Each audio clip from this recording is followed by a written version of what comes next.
வாராய் நீ வாராய் போகும் இடம் வெகு தூரமில்லை நீ வாராய் போகும் இடம் வெகு தூரமில்லை நீ வாராய்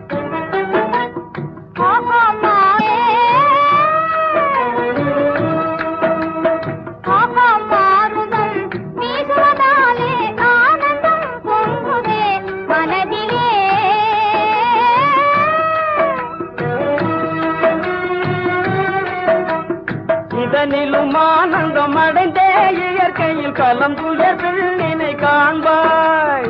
இதனிலும் ஆனந்தம் அடைந்தே இயற்கையில் கலந்துயர் பெண்ணினை காண்பாய் அங்கே